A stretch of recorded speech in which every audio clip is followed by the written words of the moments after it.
Hello and welcome again to Oscar Mike Radio. My name is Travis, Marine Corps veteran and your host. Oscar Mike Radio is co-produced with Sinister One Productions. What's your podcast doing? I want to thank my sponsor, Joyce Asek of Asek Real Estate, and my supporters, Cason Shaving Company, Exceptional Parent Magazine, and Fight Camp. Be your strongest combination. Hey, this year is going fast. It's going furious. I love it. I love it. And I'm always excited to talk to veterans and service members from other countries. And my next guest will be my third veteran from the UK military. God save the King. I want to welcome just a genuine, I must say this, badass, Mark Ormrod. Welcome to Oscar Mike Radio. Thank you for having me. Who are the other two guys? So one of them, it works for Immersive Labs. He helped start Immersive Labs. He's in Okay. cybersecurity. And Mhm. the other one is Philippa Bagley, who does like NLP and she's just a really cool individual. And we got to talking because I'm not really a soccer fan, but I Okay. watched the Sunderland documentary, Sunderland Till We Die, Okay. about the soccer team, and we bonded over that. So you're Nice. number three. It's very, very cool. And you're a Royal Marine. And we always think that, we kind of have a little bit of your DNA in us, as much as we're loath to admit that, but that's the truth. Yeah, we are two sides of the same coin. Absolutely. Absolutely. So talk about that. You're growing up in the UK. You have your life in front of you.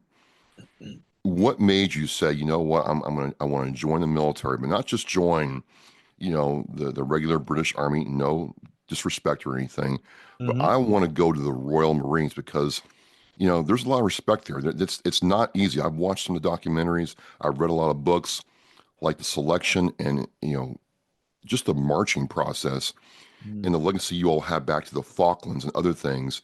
It's a big title to carry. Right. So I grew up and still live in a small little city called Plymouth, in the southwest of England. It is a uh, military heavy city. We have Royal Marines, Army, huge naval base. And when I was growing up, all of my friends that I grew up with were older than I was. So as I was coming to the end of my compulsory education, they had already left and gone on to university or started their careers. Now I grew up in the 80s. I was born in 1983. So hopefully you'll remember what a VHS cassette is. I do. Okay, it doesn't make me feel too old then. Um, and I was very much into movies, action movies, Arnie, Stallone, Jean-Claude, all these guys. Yes. Um, and I think it was really a combination of a few things. Um, so I was bullied at school for being overweight. This is the mid to late 90s, so before the internet came around. I had to teach myself fitness. I used to save up my money for my lunch, and at the end of the month, go and buy a bodybuilder magazine and try and decipher all the big words and learn what the muscle groups were and what cardio was and strength training and all that stuff. Uh, Watch these movies until those VHS cassettes snapped, and then watch my friends who were older than me leave school and go off into their careers. And I had a friend that joined the army, a friend that joined the navy. I'm ashamed to admit I had a friend that joined the Air Force. I'm joking. No disrespect. No um, but I didn't even know who the Royal Marines were, which is bizarre because the Royal Marines headquarters are here in Plymouth and they're less than a mile away from where I grew up. But I think because I watched those movies growing up, I just thought that if you wanted to be a soldier, you joined the army, right? And I had friends in the army, and they used to come home as I was getting towards the end of school, and they would tell me all their cool stories about, the stuff that they had done. Some of them were based overseas, some of them were in the UK. They told me about all these, cool fitness tests they do, 8, 9 mile runs and load carries. They got to fire guns and play with tanks. They always seemed to have money for some reason. They all had new cars and they all went out partying all the time. And so I was kind of like looking at where my life was. I had about 6 months before I was due to finish my compulsory education. I looked at them. I looked at what interested me and what I felt like I was good at. And so I decided that a career in the military was what I wanted. Now, because I didn't know who the Royal Marines were, my friend in the army, he was based in Germany in the tank regiment. When he was on leave, he took me to the Armed Forces Careers Office. I spoke to the army recruiter. I was 15 and a half. I got the paperwork, which my parents had to sign because of my age. And when I took it home to get it signed, my dad said I had an uncle who was a retired Royal Marine. And he wasn't my uncle. I think, if I get this right, he was my nan's sister's husband, but we just grew up calling him uncle. And he didn't live that far from me, like 25 minutes away. So we jumped in the car on a Saturday morning, drove up to his house, and I went and spoke to him. And he had joined the Royal Marines as a Marine. He had gone up through the ranks and left as a captain. And he sat me down and he talked to me. He did a full career, which for us is 22 years. And he told me everything he had done, everything he experienced, the kind of things that I could expect to experience if I chose that path and I was successful at walking it, and sent me on my way. So I went back to that same career center the Monday morning, spoke to the Royal Marine recruiter, and instantly it was different. I remember he took out the VHS cassette, the recruiting video. He put it in the TV video combi, and I watched this video of these men that I didn't even know existed. And they looked so much like the men in the movies that I'd watched, the Rambos and the Commandos and all these guys. And they were jumping out of planes. They were attacking beaches in raiding craft. They were yomping up mountains with huge packs on there in the jungle up to their chest in water. They're skiing in the snow. And I'm like, who the hell are these? Anyway, from the minute I saw that video, it was like I had blinkers on and nothing else mattered. I had a couple weeks left of school. I, from that moment, had sort of cemented in my mind what it was that I wanted to do. And there was no left and there was no right. It was just straight down the middle. So I filled out the paperwork, took it back to the career center, finished school. I did okay with my exams. So over here we had back then 10 what we call GCSEs. So when you get to like 16, you take these exams. I got all 10. Nine of them were A to C's. I got a D in geography, so I could have went to college, to university. But like I said, I was locked in on this career as if I had what it took to be a Royal Marine. And shortly after I finished school, they invited me on what was back then called the Potential Royal Marines course, which is 3 days of just getting trashed. Uh, the stuff you expect, right? Up at 5 a.m., push-ups, sit-ups, running everywhere, rope climbs, mud, dirt, people being sick on themselves. Um, and it was their way of weeding out those men who perhaps weren't ready, but it was also a way for those men to look at that very small taste of 3 days and decide, is this the career for me?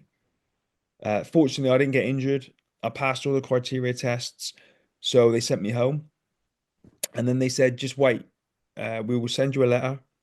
We will tell you when you're starting recruit training. Until then, follow this training program, buy this kit and equipment, and just don't get in any trouble. And so that's what I did. I came home, 16 years old, trained to the letter. Everything that piece of paper told me I did. Started accumulating all the kit and equipment that I needed. And you had And to then buy your own like stuff for recruit training? not boots or uniforms, but like sewing kits, Okay. washing kits, toothpaste, razors, that kind of stuff. Um, and then the letter came and it said February 2001, we invite you to start recruit training as a member of 804 Troop Royal Marines. Um, and back then the training was 30 weeks long. It's now, I believe, 36, and I can talk about that later if you like, about why that is. But I also believe recently they announced it's going to go back down to 30 weeks. So yeah, young 17-year-old, start date right in front of me, did everything I could to prepare. I'd learned a little bit more about the Royal Marines at this point because the internet was a thing now in 2001, so I could do my research on their history, current affairs, that kind of thing. Um, but nothing else mattered to me at that point. And I kind of think that's the mindset you need when you're embarking on this kind of journey. You can't be distracted by nonsense, parties and rubbish, which I imagine is very hard nowadays. There's a lot more distractions now than there were. And back in the early For sure, 2000s. for sure. Yeah, embarked on that training.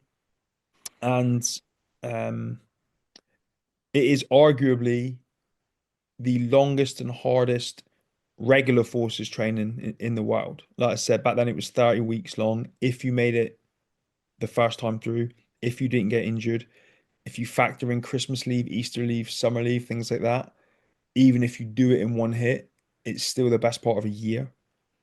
And that's for enlisted officers. Their basic training is 18 months of this. It's insane. Wow. That's without leave periods. So yeah, that was me, 17 years old, setting out on this journey, February 2001, to see if I had what it took. And I've watched the videos. We all hump, the Marines hump, the Royal Marines hump. But tell me about that, because one of the things that a couple that I've met when I was in the Marine Corps and outside, they really hang their hat on the training that allowed them to go to the Falklands and do what they did in the Falklands. The conditioning is like we're looking at this like, wow, we thought ours were tough. And it's really like something mental you all develop. Why is that? You mean the ability just to push on through everything Exactly, exactly. because you don't have a choice Yeah. when you're going through that training. This is so I have a lot of young men contact me who want to join the military and they ask me, and I understand why they ask me for fitness advice, which I'm not qualified to give them. I wasn't a physical training instructor or any of that kind of stuff.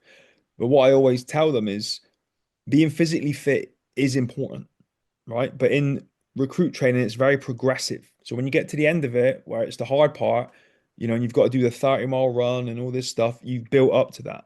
I was never the fittest, the fastest, or the strongest, but I was just a dummy that could keep going. And I didn't mind being wet. I didn't mind being cold.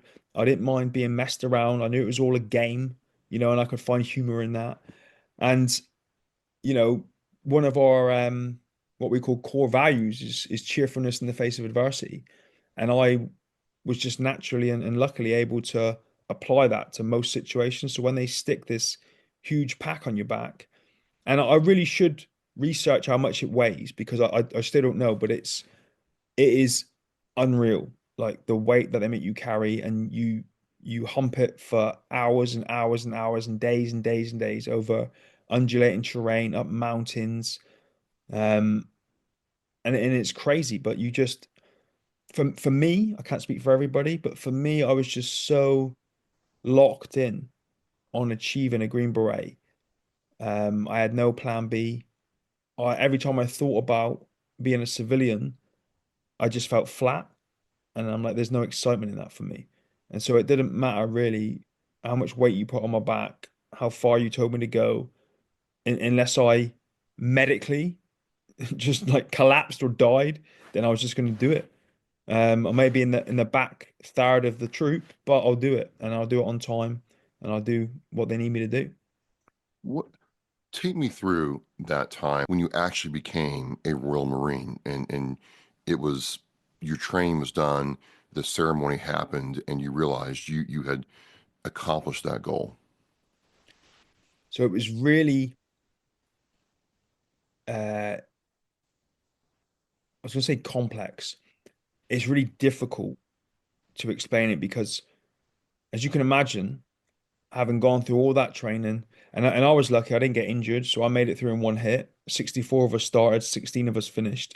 So you imagine you're going to be elated and you've achieved this thing that thousands of people fail to achieve. But I actually finished my training in October 2001, so right after 9/11. And I was 18 years old. And the mix of emotions was insane because there's part of me, the stupid part, that's a young man that thought I was excited because I was just going to go straight out to war. And then there's the little boy in me, which I didn't show anybody, that was terrified because I had no clue what that meant or what to expect. And then I'm trying to balance that with the emotions of having gone through this arduous journey and achieved this goal, and all at the age of 18. So it was just this massive mix of emotions. 1 minute I'm up, 1 minute I'm down. 1 minute I'm focused on being a Marine, next minute I'm thinking about going to war. So it was crazy. Um, and I think I hid it quite well. Some of the fears. I think a lot of guys did, but we didn't really know what we didn't know because none of us had ever been before. So it was a crazy time. It was, I guess you could call it bittersweet. Yeah. And then I was trained very early on, January 2002, to go out to Afghanistan on what was called Operation Jacana. And then for some reason, at the last minute, they scaled it down massively, and hundreds of us just got held back in the UK. I think it became more of a special forces reconnaissance kind of trip, and more of the specialized troops, mountain leaders and those kind of people. So I remember feeling a little bit deflated after that because you're riding all these emotions and you're mentally preparing yourself, and then they go, no, it's off. And then you're like, oh, you feel a bit flat. But about a year later, or less than a year later, early 2003, I deployed. I turned 19 at this point. I deployed to Iraq on Operation Telic 1. So I sat off in Kuwait for about a month, and then was part of that initial wave that went over Right, the right. Kuwait Iraqi border. And I spent 3.5 months there, and I didn't fire a single round, which I thought was bizarre, because in my mind, what it's like when you go through training, the instructors tell you, you're the best, you're the most elite, no one can touch you. You do the things that other people don't want to do, and then you go to a war zone to do those things, and you don't do them. Well, I didn't anyway. So I came back home after 3.5 months, um, a little bit like, what now? I'm only I'm 19. I've got a green beret. I've been to war. It wasn't what I expected. I've kind of ticked these boxes. Um, and so I decided to leave. My eldest daughter, who's just turned 20, was due to be born. Um, I'd done a bunch of other stuff. I'd been out and trained in the Arctic. I'd sailed down to Virginia and been on exercise with you guys. Been as a heavyweight boxer. Then all these other things. I squeezed a lot into 5 years, and then decided to leave to start a new career. I was looking at going into either the fire brigade or the police. Um, had a relationship breakdown with my daughter's mother, so failed miserably as a civilian. I did retrain as a bodyguard. I went to South Africa for 6 weeks, undertook an intense bodyguard course, but just failed to get work in that industry. Not through lack of work, I think through lack of connections. I Yeah. just didn't know anybody to get me that first foot through the door. So after a terrible 12-month period as a civilian, um, I ended up rejoining the Royal Marines. And because I'd only been a civilian for, I think it was 11 and a half months, I didn't have to go through all that training again. I just had to do the annual tests that we do, so the shooting, the fitness, and that kind of stuff. And 4 weeks after that, I was back in uniform. I don't know why it took 4 weeks. I could have done it all in a day, but they spaced it out over the course of 4 weeks for some reason. But they were paying me, so I wasn't complaining. And when I rejoined, I left Plymouth. I went about an hour and a half north to a place called Somerset, Taunton in Somerset. Joined 40 Commando, who's one of our fighting units, and went straight into pre-deployment training for a tour of Afghanistan again. But this time, it wasn't Op Jacana now, it was Op Herrick. Operation Herrick 7 was what I was due to deploy on, which was going to be 6 months from the 6th of the 6th of September 2007 until early 2008. But it didn't pan out that way. We had a few issues halfway through the tour, which got me home earlier than expected. And we've worked through those issues now. Well, I mean, issues were the And that's the typical British understatement. I work with some of you in my full-time job, and you all are masters of understatement when you want to be. And so the understatement is you you got hit by an IED and lost what 3 of your limbs Mm. and had to rebuild after that. And I don't, out of respect, I don't want to have to make you go through all that. So not out of disrespect, I want to fast forward through a little bit of that and go to you're trying to convalesce and heal. How much did your Royal Marine experience figure into your mindset to heal? And the reason I asked that is I didn't have the severity of injury you had, but I had a pretty severe injury 3 years ago. And I leaned on a lot of my Marine Corps training to get through some of the more difficult aspects of it. And I'm just curious if you were the same, Mark. I was. Um, Not initially though. Yep, So yep, fair enough. those first 3 weeks in hospital after I was injured back in the UK were pretty brutal. I had the talk from the doctor who explained to me that I had no chance of ever walking again.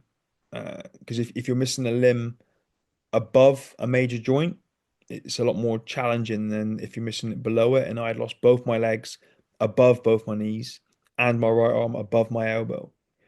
So that kind of hit me quite hard. And I tell you what kind of flicked the switch for me. So back in 2002, I think it was, after that initial Afghanistan deployment got pulled, I did what a lot of young military men do and went out drinking and partying and getting in a little bit of trouble. And I was called in front of the regimental sergeant major of my unit for being drunk and fighting the previous weekend. And he had a pet peeve that if you had cut the lining out of the inside of your beret to make it shape better, he would steal them off you. He didn't like that. So I was stood in front of him getting what we call charged, so disciplined for the fighting.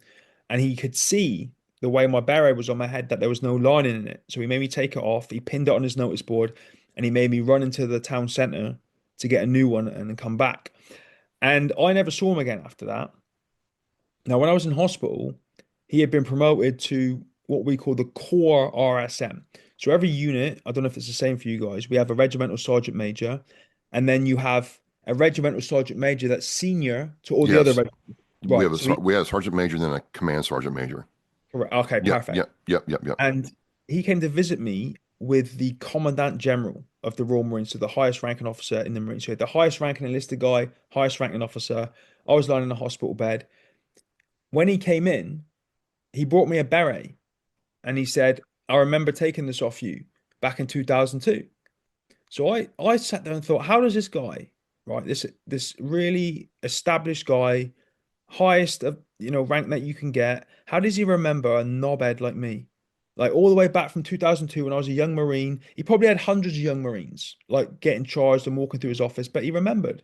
And that flicked a switch in me because it reminded me what the brotherhood was about. And in that situation, it transcended ranks. He had come down to my level, if you like, to be on equal footing and gave me that beret that he had took off me all those years before. And so I started thinking about when I said the internet came in just before I had enlisted. I remember when I was looking at all the history of the Royal Marines and the battle honors and all these things. And back when I went through training, the recruiting slogan was Royal Marines Commando, it's a mindset. And so I kind of put all these things together. And I remember laying in hospital, and I only did 6 weeks in hospital before I went to rehab. And I remember laying in there, it was probably about 4 weeks into my recovery now, and thinking, although I'm not a Royal Marine physically anymore, and I can't be, I can be mentally. And, what I mean, and I'd never worked in a tri-service environment before because the Royal Marines are 100% male. And occasionally you'd work with the army and the navy, perhaps. But I personally had never really been in that environment. But when I went to rehabilitation, I was in a tri-service environment. So I remember thinking, right, when I get there, I'm going to show the rest of these guys and girls what that means, what that mindset is. And I was also the first triple amputee in the UK. So no one knew what to do with me. You know, everyone thought I was just gonna spiral and go off the deep end because there was no plan and there was no trodden path. They didn't know what to do. But in my mind, after those experiences, I thought, okay, cool, let's show everyone what this mindset is about. So, like you, I leaned into that, and it was the key, if you like, to overcoming all these difficulties and all these challenges, and just taking back control of my life.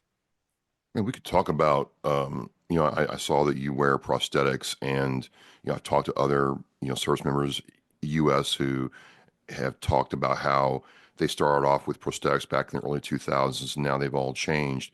But that's not really the meat here. The meat here is, what was it like watching your fellow service members see the Royal Marine mindset right there in front of them? Like, this guy lost three limbs. This guy is a young man, but you know what? There's no quit. There's all fight. I'm having a bad day, but look at him go through that. What did that do to them, and what did it do to you, Mark?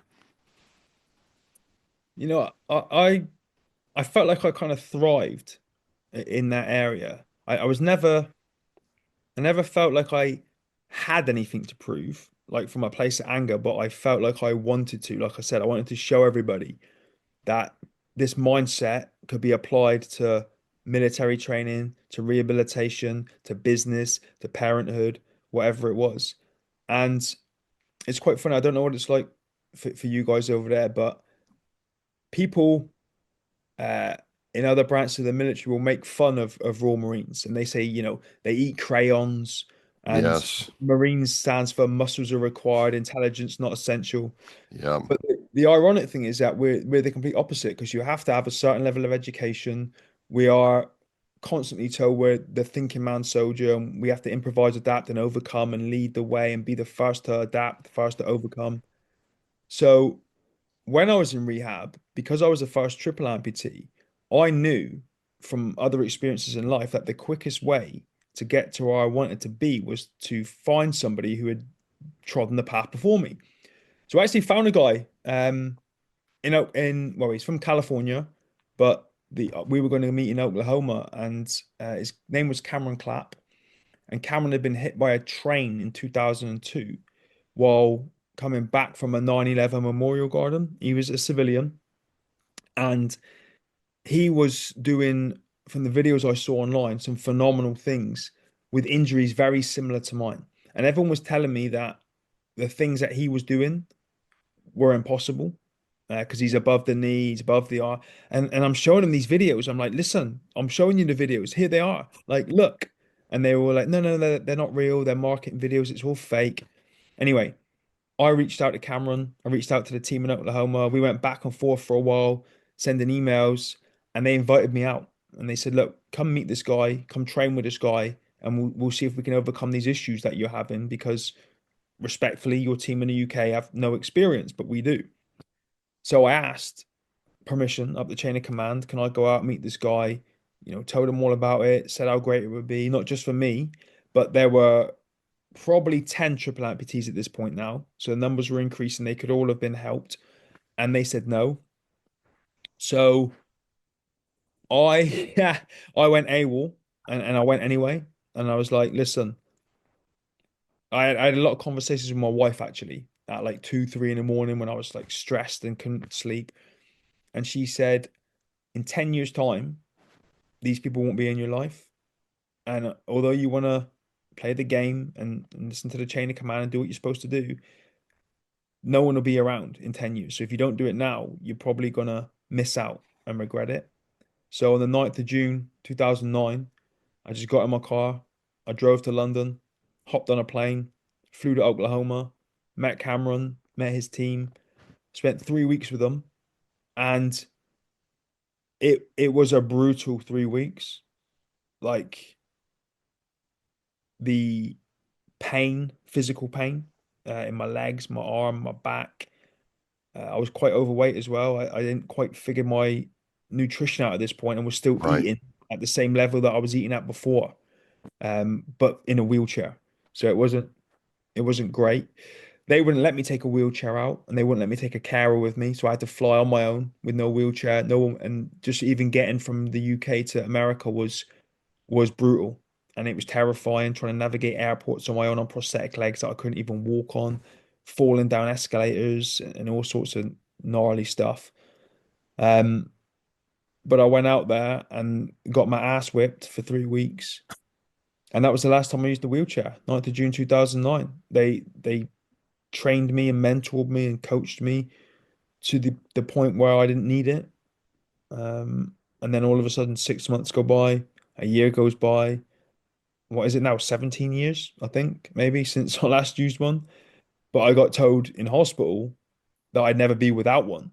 And now I never needed one because of the help and support they gave me. So, being that thinking man soldier that we were told we are, I took that risk, if you like, went out and did it, came back, and lots of people benefited from that. Lots of people, because actually a couple of months later, they came to the UK to the rehabilitation centre, talked to some of the prosthetists, the doctors, the nurses, the physiotherapists, and the patients, and spent a couple of days training them, and then everyone just improved. They learned new things, tried new things. Um, we were very much, despite being roughy, tufty soldiers, we were very much wrapped in cotton wool in rehab, and you couldn't even go outside in case the wind blew you over. Whereas in America, they had me within 15 minutes of landing. I was driving a car on the wrong side of the road at night with prosthetics. I was shopping in the mall, falling down the escalators. It was just insane.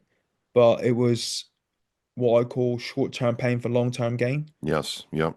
Like I said, 17 plus years later, I don't use a wheelchair, I don't own one. Got rid of them in 2009 because of the help and support they gave me. So we can't compact 17 years in like 20 minutes, but let's talk about that. You start getting better, you start moving, you start being able to be yourself as much as you can. And then it seems like you write a book, you do mentorship, you Mhm. have a nonprofit, you're involved in jiu-jitsu. How did all these things come about? Was it like, you thought to yourself, Mark, I want to do these things? Or did people start seeing your story and saying, you know what, there's something in that guy that I want to bond with, resonate with, and see how it can improve my life?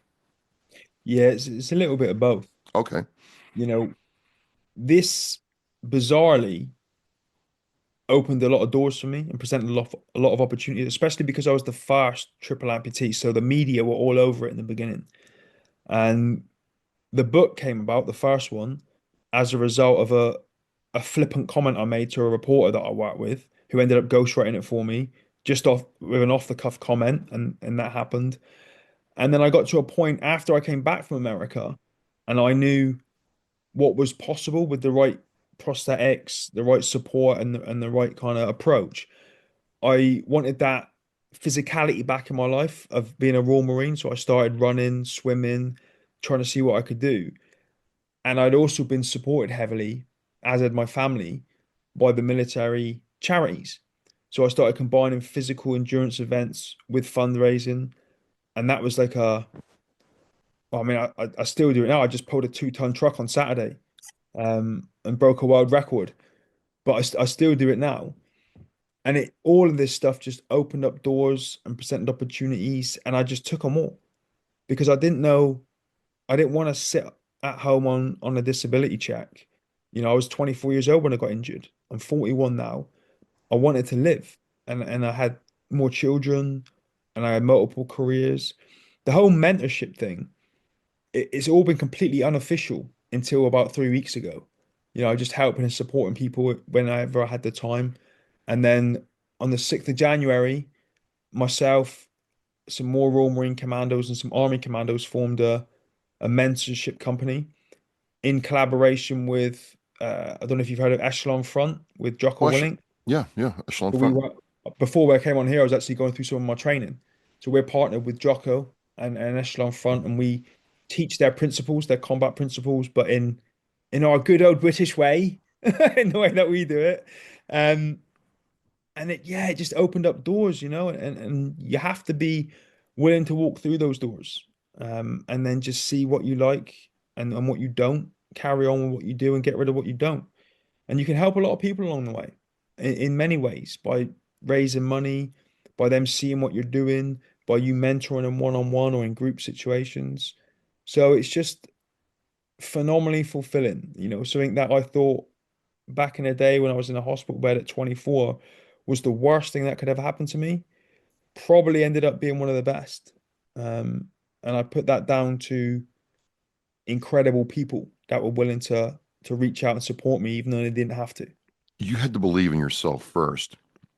And I think that's just something that a lot of people miss. And I think you're right. It's easy to sit in your wheelchair for me to sit there and say, well, I can't do this anymore. And it's hard.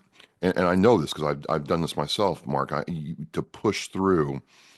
And I really believe I told somebody, look, I had a choice. I could either pay now and take the pain now or pay later and actually have it be worse because it's just going to get worse and worse the longer I'm just not doing anything. Yeah. And it really is something where you can take a catastrophic event, your own trials and tribulations, and use them for something positive. And I think that, it has to be, of course, the Marines that kind of show the way for that. I'm just saying. I'm just saying. Um, you've done all this stuff. Yeah. What's next for you? I mean, first of all, you don't look like you're 41, by the way. I Well, mean, thank you. no, you look great. But what's next Had for an easy Mark in the life. next? But it's a very easy life so far. Uh, Well, I don't know if we should recommend it to everybody, but okay. oh. What's next for you? So actually, when I turned 40, so my life kind of works in like 10-year chunks. So I joined the military. 10 years later, I'm discharged. The next 10 years were all to do with, excuse me, fundraising, endurance events. And then when I turned 40 last year, I decided that the next decade of my life was going to be dedicated to business because it's not something I have any knowledge in really. It's not something I have any experience in, and it's a challenge. And this it's very different over here, I think. We don't really talk about money in the UK. It's like a taboo thing. And it's taken me a long time to get here to be able to say this. But, excuse my language, my aim is to make a shit ton of money. And I mean a shit ton. And I don't, not for the reasons that you would think, though. It's not to be fancy and like my outfit now, the whole outfit cost about three pound 50. I don't wear fancy clothes or anything. It's the challenge. Because what I want to do is come on a podcast, at some point in the future and say, I've got four fingers, one thumb, and a smartphone, and I managed to figure this out. So anyone can. And that'll You be you like, like a challenge. You like a yeah, challenge. I know, I know. This is why I got involved in the mentoring company. I do the speaking. I'm big. I've got a merchandise company. I've monetized my social media. I've got like seven businesses right now. And it's hard for me not to open new ones because I had an opportunity last week to start a social media management company, but I had no, I can't do that. I've got to focus on what I'm doing. Um, and the really exciting thing for me is I want to bring a load of people along with me. And I'll be quite honest about this. In the past, even in my situation when you wouldn't think it, I've had people rip me off, steal money from me, and these are military people as well. Yep. And that's not my mindset. It never has been. I everything I've done since I was a kid, I've wanted to do as a team with other people and enjoy their success and celebrate together and spread that to our families, and all these things. And those people that have burned me have kind of lit that fire to go on that mission and even more now because I know this is the funny thing, the day we live in, the day and age we live in, people are always watching like on social Yes. media and stuff, and Yes. I've never really like talked about maybe I will in the future. I've got my own podcast too, and maybe without mentioning names, I'll use those situations I talked about as lessons. But I've always just kind of took it and then moved on, even though I know they're watching, and carried on building and building and building and building. And I just have a vision of me. It's almost like, in the Fast and Furious movies where they sit in the Yes. back having a barbecue. It's going to be like that. And we're all going to be like family. And we're going to win together and all be celebrating and kids running around all excited. And, just as a unit.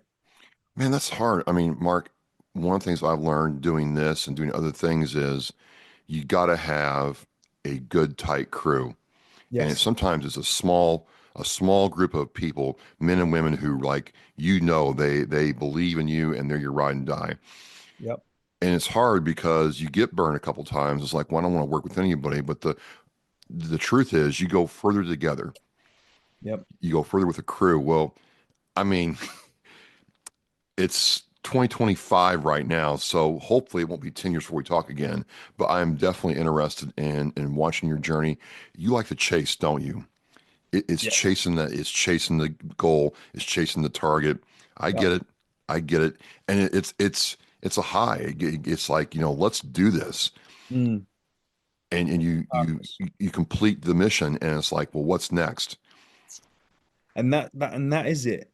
And sometimes in the past, that's not always been a great thing because I'll just finish one thing and go, what's next? And not enjoy the thing that I've just done. So as I've got older, I've kind of learned to every once in a while take my foot off the gas, enjoy the moment, and then press on. It's hard though. I Yeah. get it. I've really enjoyed getting to talk with you. I appreciate your candor and I appreciate your, you know, you remind me of some of my British colleagues who are very like, even killed. Oh, I just ran 20 miles a day. It's no big deal, mate. Yeah. Okay. All Uh-huh. right. But, I love it. I love it. And, my last name is Partington. So I've learned about my British roots from the Manchester area. Okay.